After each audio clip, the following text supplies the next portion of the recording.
Today I hosted a meetup with a bunch of students in Barcelona, and we kind of had a really interesting conversation about trading, and I just want to share with you guys.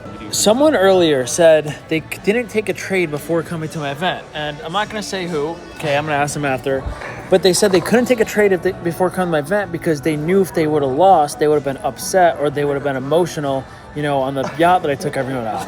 I truly think the greatest superpower in trading and what you need to do and what the end psychological goal is you have to be able to take a loss and make it so your family or your friends don't know that you're red. Now, what I'm going to do now is I'm going to actually ask a few of them what their thoughts on this are, and I'm going to ask them, could they genuinely show up here and I would never be able to tell if they're ready to trade? And if the answer is no, that's good. But if the answer is yes, then honestly, you have a lot more work to do. All right, so we have Felipe here. I'm gonna ask you a question.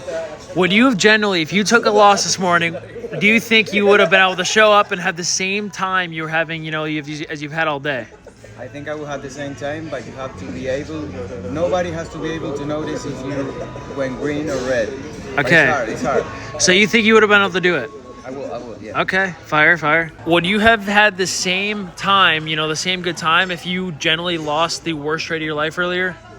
Actually, really enjoyed this meetup, and I just blew an account that was really close to a payout, so yeah, Okay. I'm pretty sure I'm good at having that. Okay, I never would have been able to tell. Honestly, that's a W. I know it's not a W blowing your account, but that's insane. Yeah. Wow. Last person, if you lost a trade today and you had just a horrible loss, do you think you would have had the same, good time as you had all day? Yeah, for sure. I lost a trade just half an hour before coming here. So, Okay. And yeah. I wouldn't have been able to tell, honestly. Good for you, bro. Yeah, That's fire. This is the goal. You need to be able to not show emotion after losing. Trading is just another job, and you just have to deal with it. If you have a bad day at work, who cares? If you have a good day at work, who cares? That is the end goal in trading.